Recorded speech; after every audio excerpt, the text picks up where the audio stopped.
प्यारे विद्यार्थियों, आप सभी को मेरा नमस्कार। मैं डॉक्टर नेमीचंद कुमावत, सहायक आचार्य हिंदी विषय, राजकीय महाविद्यालय की आपके इस बीए द्वितीय वर्ष विषय हिंदी साहित्य के द्वितीय प्रश्न पत्र की आज के इस ऑनलाइन कक्षा में मैं आप सभी का हार्दिक अभिनंदन और स्वागत करता हूं। प्यारे विद्यार्थियों, आपके हिंदी साहित्य के इस द्वितीय प्रश्न पत्र में 3 पाठ्य पुस्तकें लगी हुई है। एक रक्त ध्वज नाटक, एक निबंध संकलन की पुस्तक है और एक एकांकी संग्रह की पुस्तक है। इनके उद्भव और विकास से संबंधित पाठ्यक्रम को हमने पिछले ऑनलाइन कक्षाओं में पढ़ लिया था। साथ ही जो तीसरी पाठ्य पुस्तक है एकांकी संग्रह, जिसमें प्रथम एकांकी के रूप में जो संकलित है नया पुराना एकांकी उपेंद्र नाथ अश्क जी के द्वारा रचित, उसकी समस्त विषय वस्तु और जो मुख्य परीक्षा में जो प्रश्न आने वाले हैं उस पर हमने विस्तार से चर्चा की। यानी इस एक एकांकी को हम पढ़ चुके थे। दूसरी एकांकी जो हाल ही की पिछली 1-2 ऑनलाइन कक्षाओं से हमने आरंभ की थी, दीपदान एकांकी, डॉक्टर राम कुमार वर्मा जी के द्वारा लिखी हुई, और वर्मा जी के एकांकी साहित्य पर विचार करते हुए इस एकांकी को हमने आरंभ किया था। हाल ही की जो ऑनलाइन कक्षा हुई थी उसमें हमने पृष्ठ संख्या 35 तक विषय वस्तु का अध्ययन कर लिया है। एकांकी विधा रंगमंच पर प्रदर्शित करने वाली विधा है। एक ही अंक और एक ही दृश्य में लिखी जाती है। नाटक से बहुत संक्षिप्त होती है। नाटक कई अंकों और कई दृश्यों में विभक्त होता है। तो आइए आज हम आरंभ करते हैं। पन्नाधाई और सोना के बीच में ये चर्चा चल रही है। सोना जो कुंवर उदय सिंह जी के साथ में हमेशा खेलती रहती है। कुंवर उदय सिंह जी तो 1-2 वर्ष बड़ी है ये, और ये कुंवर उदय सिंह जी को बुलाने के लिए आई है। और पन्नाधाई उसको ये कहती कि कुंवर जी सो गए हैं, वो भी तुम्हारे दीपदान के त्यौहार को देखने के लिए नहीं आ रहे हैं। तो इन्हीं में ये चर्चा हो रही है। तो पन्नाधाई सोना कहती है कि तुम तो आगे नहीं बढ़ना चाह रही हो, बाकी सब आगे बढ़ रहे हैं। तो इस एवज में पन्ना ये कहती है कि सोना, मुझे किसी से कोई ईर्ष्या नहीं है, मैं जैसी हूँ अच्छी हूँ, राज सेवा में जीवन जा रहा है मेरा, यही मेरे भाग्य की बात है। राज सेवा में यानी कुंवर उदय सिंह की रक्षा करने का दायित्व, उनका पालन पोषण करने का दायित्व धाई माँ ने यानी पन्नाधाई ने लिया था। तो इसलिए कह रही कि राज्य सेवा मैं कर रही हूँ, मेरा ये दायित्व है। सोना, भाग्य तो सबके साथ होता है। धाई माँ, ये नूपुर मेरे पैरों में पड़े हैं तो इनका भी एक भाग्य है। मेरे पैरों की गति में गीत गाते हैं तो वह भी इनका भाग्य है। मेरे आगमन का संदेश पहले ही ये नूपुर पहुंचा देते हैं तो वह भी इनका भाग्य है। और जब मेरे पैर रुक जाते हैं तो ये मौन हो जाते हैं, वह भी इनका भाग्य है। भाग्य तो सबके होता है। धाई माँ, तुम नगर के उत्सव में भाग नहीं ले रही हो, मत लो यानी न लो। बनवीर यानी महाराज बनवीर का साथ नहीं दे रही हो तो मत दो यानी न दो। मैं कौन होती हूँ बीच में बोलने वाली, यानी कहने का तात्पर्य पन्नाधाई ये कह रही है कि मेरा तो राज की सेवा में ही ये जीवन जा रहा है, मेरे लिए तो यही एक सौभाग्य की बात है। जबकि सोना कहती है कि सौभाग्य तो हर चीज़ का होता है, तुम्हारा भी ये सौभाग्य, तुम्हें यहाँ चल करके तुम्हें इस एक तरह से इस त्यौहार में भाग लेना चाहिए, दीपदान के इस त्यौहार में। तो पन्नाधाई मना कर देती है और पन्ना कहती है, तो क्या मेरे उत्सव में जाने और न जाने का संबंध बनवीर की इच्छा से हैं? सोना, कुंवर को ही भेज देती। पन्ना, कैसे भेज देती? इतने आदमियों के बीच उसे कैसे भेज देती? महाराज सांगा के वंश के एक वही तो उजाले हैं, अर्थात एकमात्र इकलौते संतान के रूप में वे बचे हुए हैं, वही तो सच्चे उत्तराधिकारी हैं मेवाड़ राज्य के। महाराणा रतन सिंह 3 ही वर्ष की सेवा करके यानी 3 ही वर्ष राज्य करके वो सूर्यलोक चले गए हैं। विक्रमादित्य भी बनवीर की कूटनीति से शायद अधिक दिनों तक नहीं बच पाएंगे, ऐसा कुछ वो डॉट करके पन्नाधाई यहाँ पर कह रही है। कि उनकी कुदृष्टि, बनवीर की कुदृष्टि विक्रमादित्य पे है। अतः कुंवर उदय सिंह की रक्षा की जानी चाहिए, उनको अकेले को मैं कैसे त्यौहार में भेज देती? तो यहाँ पन्नाधाई जिनके यानी पालन पोषण का भाई कुंवर सिंह के पालन पोषण का भार अपने ऊपर है, तो वो उनकी रक्षा की चिंता करती है, इसलिए वो अकेले उनको इतने घने अंधकार में नहीं भेजना चाहती। सोना फिर वापस कहती है, सोना, धाई माँ, तुम विद्रोह की बातें करती हो। विद्रोह की बात का तात्पर्य यहाँ पर कि विक्रमादित्य भी शायद बनवीर की कूटनीति के सामने अधिक नहीं टिक पाएंगे, ऐसा विद्रोह की बात को लेकर के सोना ने कहा। फिर पन्ना, आंधी में आग की लपटें तेज ही होती है। सोना, तुम भी उसी आंधी में लड़खड़ा कर गिरोगी, तुम्हारे ये सारे नुपुर बिखर जाएंगे। न जाने किस हवा का झोंका तुम्हारे इन गीतों की लहरों को निगल जाएगा। चित्तौड़ राग रंग की भूमि नहीं है, जौहर की भूमि है। यहाँ आग की लपटें नाचती है, सोना जैसी राहुल की लड़कियाँ, यानी राहुल स्वरूप सिंह की लड़कियाँ नहीं नाचती है। कहने का तात्पर्य यहाँ पर है कि यहाँ पर हमेशा वीरता की बरसात होती है। केवल नूपुर ही नाचते नहीं, बल्कि वीरांगनाएं और वीर पुरुष ही यहाँ पर जोश जोश में युद्ध करते हैं। सोना क्रोध से चीखकर, धाय माँ। पन्ना, तोड़ो ये नूपुर, यहाँ का त्योहार आत्म बलिदान है। यहाँ का गीत मातृभूमि की वंदना का गीत है, उसे सुनो और उसे समझो। यानी मेवाड़ की गौरव गाथा का इतिहास को तुम पढ़ो, बलिदान की गाथा को तुम पढ़ो। सोना शांत स्वर में, समझ लिया धाई माँ। पन्ना, तो यहाँ से जाओ। सोना का धीरे धीरे प्रस्थान, उसके नूपुर धीरे धीरे बजते हुए दूर तक सुनाई पड़ते हैं। पन्ना, अंधेरी रात, ये राग रास रंग, नगर के सब लोगों का जमाव, कुंवर उदय सिंह के लिए बुलावा, ये सब क्या। यानी यहाँ बहुत आश्चर्य की बात है। और पन्नाधाई एक संरक्षक हैं कुंवर उदय सिंह जी की। तो घनी अंधेरी रात्रि में ये राग रंग का त्यौहार, नृत्य और संगीत का त्यौहार, सब लोगों को आमंत्रित किया गया और कुंवर उदय सिंह के लिए भी यहाँ सोना के माध्यम से बुलावा है। तो ये सब क्या कोई अनहोनी घटना घटित होने वाली है, या बनवीर जो है कोई कूटनीतिक चालें चल रहा है। ये सीधे सीधे यहाँ पन्नाधाई के हृदय पे एक ठेस पहुँचती है और उनकी चिंता होना एक तरह से स्वाभाविक है। चंदन फिर प्रवेश करता है। चंदन जो है पन्नाधाई का पुत्र हैं। चंदन दूर से पुकारते हुए, माँ माँ। पन्ना, क्या है, क्या मेरे लाल। चंदन, कुंवर कहाँ है माँ। पन्ना, रूठकर सो गए हैं। चंदन, उन्होंने भोजन कर लिया। पन्ना, नहीं, तुम भोजन कर लो, मैं थोड़ी देर बाद उन्हें उठाकर बहलाकर भोजन करा दूंगी। चंदन, मुझे अकेले भोजन करना अच्छा न लगेगा माँ। पन्ना, भोजन कर लो मेरे चंदन, मेरे लाल, सज्जा ने तुम्हारे लिए अच्छा भोजन बनाया है। वे तुम्हें अच्छी अच्छी बातें भी सुनाएगी और सुनाती हुई भोजन करवा देगी। मैं भी अभी आती हूँ। तुम्हारी माला टूट गई थी, यहाँ माला टूट गई। यहाँ पर व्यंग्य हैं, लक्षणा सब शक्ति हैं। उसी को ठीक कर रही थी हूँ, बस थोड़े ही दाने और रह गए हैं। यानी यहाँ एक तरह से एक संकेत है इतिहास में प्रसिद्ध बलिदान की गाथा। यानी पन्नाधाई ने कुंवर उदय सिंह की रक्षा करने के लिए अपने छोटे से नन्हे लाल को उनकी सैया पर सुला करके बलिदान करवा दिया था। उस गाथा का यहाँ संकेत मात्र हैं कि तुम्हारी माला टूट गई थी, यानी तुम्हारी सांसों के जो तार हैं वो टूट गए हैं, रुके रुके से हो गए हैं, बस कुछ ही दाने रह गए हैं। यानी तुम्हारे इस जीवन में, यहाँ इस संसार में तुम्हारी कुछ ही सांसें शेष रह गई है। यहाँ ये संकेत मिल रहा है।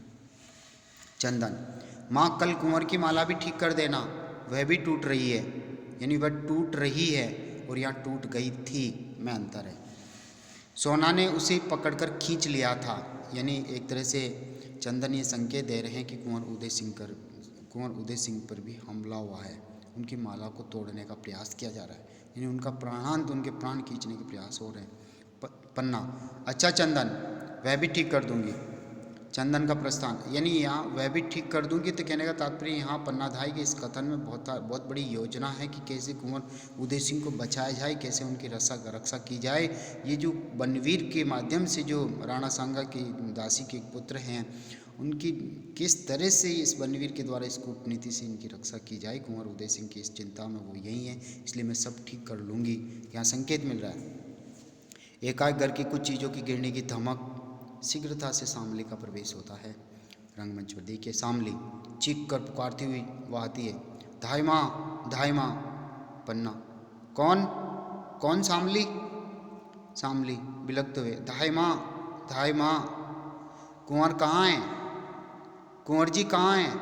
पन्ना, क्यों, कुंवर जी को क्या हुआ। शामली, उनका जीवन संकट में है। यहीं मूलतः एक तरह से लक्षणा सब शक्ति छुपी हुई है कि ये जो रास लीलाएं जो रचाई गई, जो ये त्यौहार है दीपदान का त्यौहार बनवीर के द्वारा, जो तुलजा माँ भवानी के मंदिर के सामने ये जो नृत्य करवाया जा रहा है, और जिसमें लोगों का जमघट, और चंदन के लिए भी बीच में इसके कुंवर उदय सिंह के लिए भी सोना के माध्यम से बुलावा हुआ। तो यहाँ शामली आकर के जो नगर की एक परिचारिका है वो कहती है कि उनका जीवन संकट में है।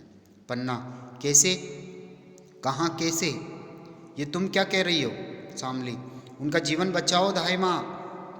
पन्ना चीख कर, शामली कहाँ है कुंवर जी? अंदर की तरफ हड़बड़ाहट करते हुए भागती हैं। शामली बिलखते हुए, हाय सर्वनाश हो रहा है, क्या मेवाड़ को ऐसे ही दिन देखने थे? हाय क्या हो रहा है? तुलजा भवानी, तुम चित्तौड़ की देवी हो, कैसे कहूँ कि तुम्हारे त्रिशूल में अब शक्ति नहीं रही। मेवाड़ का भाग्य, यानी ये भाग्य इस तरह से दुर्भाग्य में बदल जाएगा, यहाँ कुछ कहना चाह रही है शामली। फिर पन्ना का वापस प्रवेश, रंग पंच अंदर से वापस आती हो, फिर प्रवेश कर, सो रहा है मेरा कुंवर, सो रहा है, यानी कुंवर उदय सिंह अभी सो रहे हैं, कहीं तो कुछ नहीं हुआ। कुंवर जी रूठ गए थे, वे तलवार लिए वे भूमि पर ही सो गए हैं, यानी यहाँ रूठना तलवार के साथ ही सोने में भी यहाँ लक्षणा सब शक्ति छिपा हुआ है कि आज उनका बलिदान होना है, इस तरह के संकेत। तलवार उनके हाथों से खिसक गई हैं, पर वे तो शांति से सो रहे हैं, मेरे कुंवर को कुछ नहीं हुआ है, यानी तलवार थोड़ी सी दूर हो गई, फिर भी वह चैन और शांति से सो रहे हैं, एक बालक के स्वभाव के अनुसार।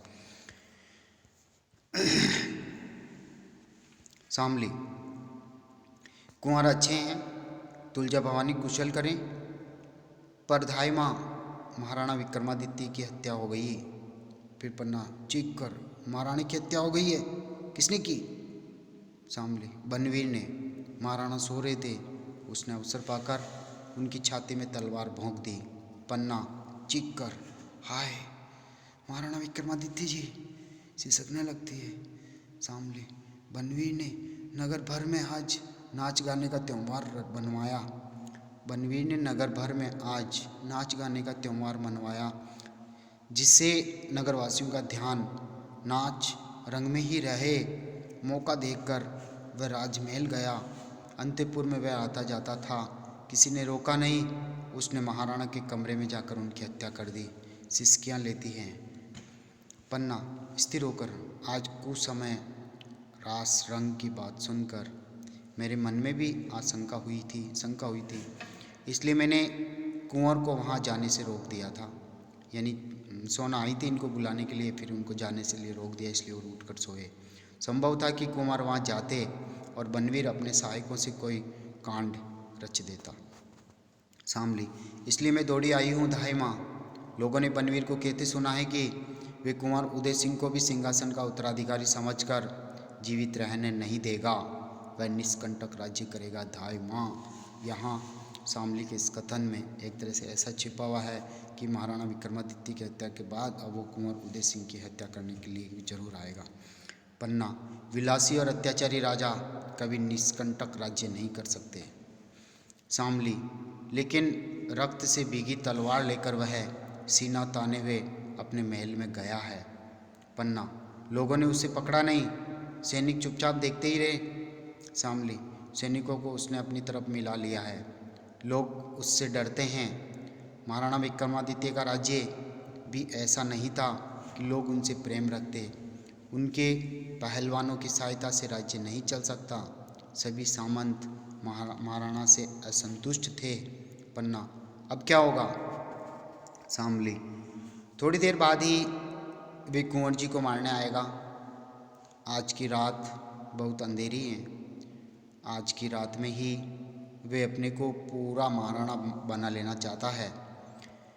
किसी तरह से हो कुंवर जी की रक्षा होनी चाहिए धाई माँ। पन्ना, कुंवर जी की रक्षा? सोचते हुए, कुंवर जी की रक्षा अवश्य होगी, अवश्य होगी। अब मेवाड़ का उत्तराधिकारी एक यही तो राजपूत रक्त है, दासीपुत्र बनवीर को चित्तौड़ सहन नहीं कर सकेगा, अतः चित्तौड़ उसको मारेगा, उसे प्रताड़ित करेगा। मात्र एक सूरज सो शेष बचा हुआ कुंवर उदय सिंह, उसको भी वो मारना चाहता है।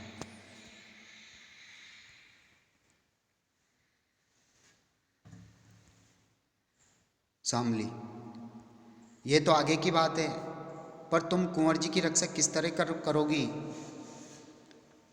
पन्ना, मैं इस अंधेरी रात में ही उसे लेकर कुंभलगढ़ भाग जाऊंगी। कुंभलगढ़ इतिहास में प्रसिद्ध गढ़ हैं।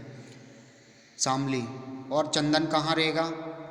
पन्ना, जहाँ भगवती तुलजा उसे रखेगी। मेरे महाराणा का नमक मेरे रक्त में भी महान है। नमक से रक्त बनता है, रक्त से नमक नहीं। तो मेरे पुत्र जो एक तरह से माँ के जिगर का टुकड़ा है, उसको तो वो छोड़ देना चाहती हैं अब तुलजा माँ भवानी की देख रेख में, और कुंवर उदय सिंह को लेकर के निकल पड़ना चाहती है, जिनकी रक्षा का भार उसने लिया। तो इतिहास में ये कहानी अमर हो गई है। शामली, धन्य हो दाई माँ, तुम पर नहीं भाग सकोगी, पर तुम नहीं भाग सकोगी, तुम महलों से निकल भी नहीं सकोगी। आते समय मैंने देखा था कि बनवीर के सैनिक तुम्हारा महल घेरने को आ रहे थे। एक ओर से तो तुम्हारा महल घिर ही चुका था। पन्ना, हाँ भगवान एकलिंग, अब क्या होगा। शामली, जैसे भी हो कुंवर जी की रक्षा तुम्हें करनी ही है। पन्ना, मुझे सैनिकों की सहायता नहीं मिल सकती है, मुझे सैनिकों की सहायता नहीं मिल सकती है। शामली, सैनिक तो उसके हैं ताई माँ। पन्ना, और सामंत। शामली, उनमें इतना साहस नहीं है, यानी सैनिक भी बनवीर के हो गए हैं और जो सामंत है वो भी बनवीर के हो गए हैं, और भगवान भी एक तरह से एकलिंग जी भगवान और माँ तुलजा भवानी भी यहाँ सहायता नहीं कर पा रहे, यानी भगवान भी शरण नहीं दे रहे हैं पन्नाधाई को, यानी कुंवर उदय सिंह के साथ। पन्ना, जोर से दरवाजे पर कौन है, यानी उसमें इतना सांस नहीं। पन्ना, जोर से दरवाजे पर कौन है। कीरत बारी का प्रवेश। कीरत, अंदाता, कीरत बारी हूँ, मैं तो कीरत बारी हूँ, दाई माँ के चरण लागों। पन्ना, कीरत तुम हो, बाहर तो कोई नहीं है। कीरत, अंदाता, बाहर सिपाहियों का डेरा लग रहा है, जान नहीं पड़ता अंदाता कि आधी रात को जे क्या हो रहा है, जे यानी ये क्या हो रहा है। पेड़े में किसी का भी पैसारा नहीं हो पाता, मैं तो बारी हूँ, यानी पेड़े में किसी का पैसारा यानी कोई प्रवेश नहीं कर सकता। यहाँ इतना पहरा लगा हुआ है, पेड़े में इन पहरे में कोई प्रवेश नहीं कर सकता। मैं तो बारी हूँ, यानी जूठी पत्तल उठाने वाला हूँ, इसलिए मुझसे किसी ने कोई कुछ नहीं बोला। पन्ना, तो तुम बैठक के चले आए। कीरत, अंदाता, मैं तो जूठी पत्तल उठाता हूँ, कोई माल मत्ता मेरे पास नहीं है। टोकरी हैं और उसमें पत्ते हैं, कुंवरजू ने ब्यालू कर ली धाई माँ, तो मैं जुटन पालूँ। पन्ना, नहीं। कीरत बारी, कुंवरजू जुग जुग जिए धाई माँ, जब से कुंवरजू बूंदी से आए हैं, बूंदी से आए हैं, तब से सगर महल में उजियारा, यानी सारे महल में उजियाला फैल गया है। राणा विक्रमाजीत जब हर भजन करेंगे तो धाई माँ अपना चोर छत्तर कुंवरजू को ही सौंपेंगे, यानी कहने का तात्पर्य सच्चे उत्तराधिकारी कुंवर जी ही बनेंगे। सच जानो धाई माँ, मैं तो उनके लिए अपनी जान तक हाजिर कर सकता हूँ। ठहर कर धाई माँ कुछ सोच रही है। पन्ना, प्यारे विद्यार्थियों, इस 40वें पृष्ठ से हम अगली ऑनलाइन कक्षा में पढ़ेंगे। आज की इस ऑनलाइन कक्षा को हम यहीं समाप्त करते हैं। प्यारे विद्यार्थियों, आप पहली बार कॉलेज के यूट्यूब चैनल पर इन वीडियोज़ को ओपन करके देख रहे हैं, तो आपसे आग्रह है कि इन यूट्यूब चैनल को आप सब्सक्राइब जरूर करें और वीडियो को आप लाइक जरूर करें, क्योंकि लाइक करने पर और सब्सक्राइब करने पर ही आपकी महाविद्यालय में ऑनलाइन उपस्थिति सुनिश्चित हो सकेगी। आप सभी को बहुत बहुत धन्यवाद।